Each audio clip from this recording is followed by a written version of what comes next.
Hi, in this video I'll be reviewing the Canon imageCLASS MF275dw. I'll share with you the positive side and also the negative side of this printer after using it for around 2 weeks. So let's get started right away with the good stuff.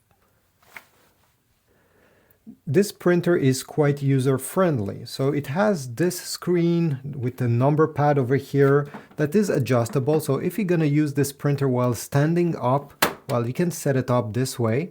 And if you're sitting at the desk, you can put it that way. And it's a touch screen. I was really impressed. And by the way, if you want to get one from Amazon, I'll put a link in the description of this video.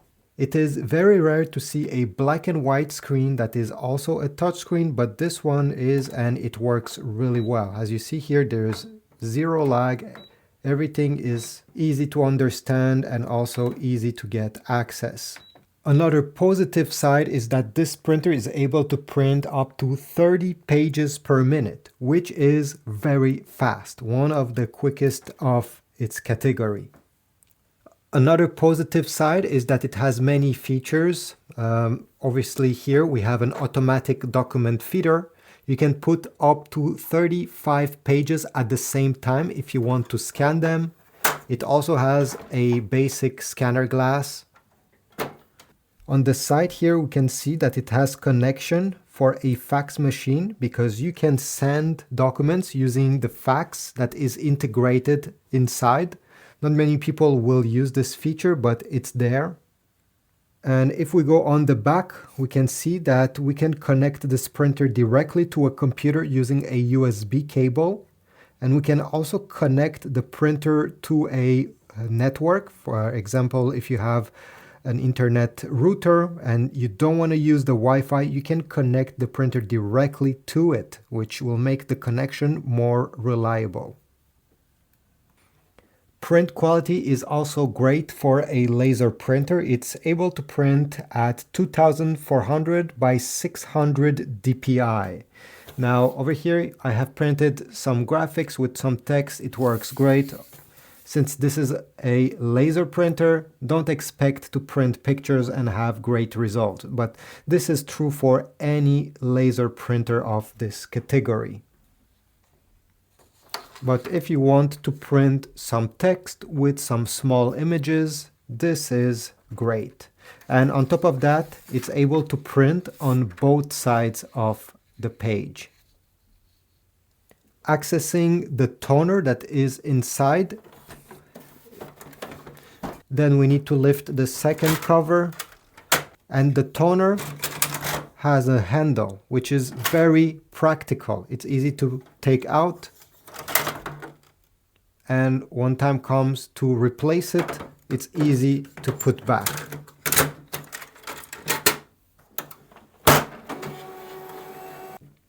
You can connect this printer to your Wi-Fi network and you'll be able to print with your Mac, with your PC, Android, and also iPhone, iPad. So it's very versatile.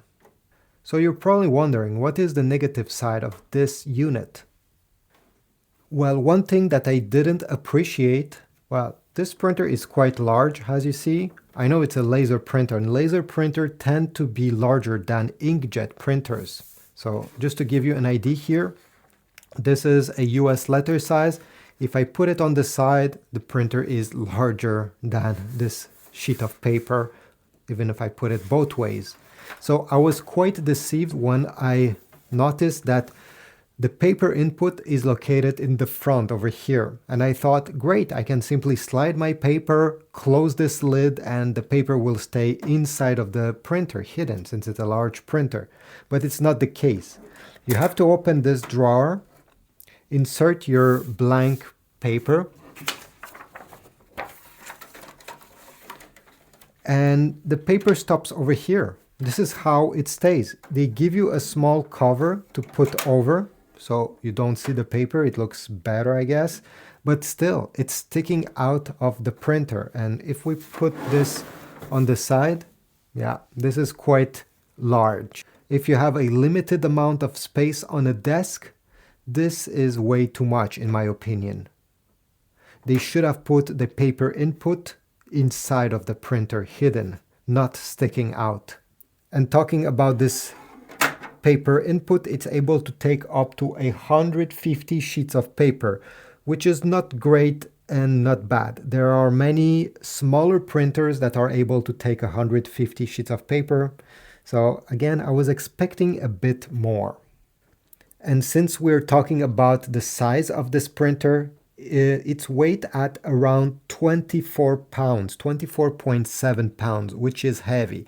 If you expect to move this printer around in your house, it will not be a pleasant experience. And finally, the last downside is that the toner that you will need to buy to replace the one that came included with it cost a bit more than the competition. So I'll put on the screen right now the toner that this printer takes, and you can see the price currently, and also put a similar toner from Brother, which makes similar printers, and Brother is slightly cheaper, so Canon tends to be a bit more expensive. So do I recommend this printer? Yes and no, depending what you're looking for. If you're somebody that is looking for a printer for a small business, in that case, I highly recommend it. It's able to print fast, print on both sides of the page, and even though it's a bit larger, it will probably not matter this much.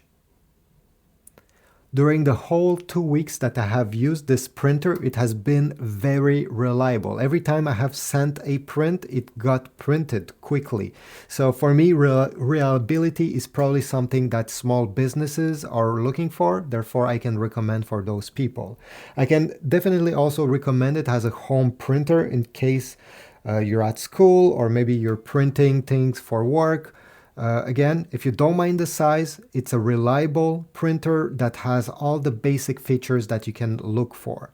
Yes, the toner will cost you a bit more comparing to the Brother. I find it to be a great option. I actually prefer using this screen over here comparing to many other Brother's laser printer since it's easier to understand and you can adjust the screen also at any angle you desire. I'll put a link towards Amazon in case you want to get one of these. Every time you purchase through my links, I get a very small commission. Thanks for watching. Comment down below. Tell me if you want me to improve something in my videos. If you agree with what I said, anything, just leave a comment down below. Subscribe, like, and I'll see you in the next video.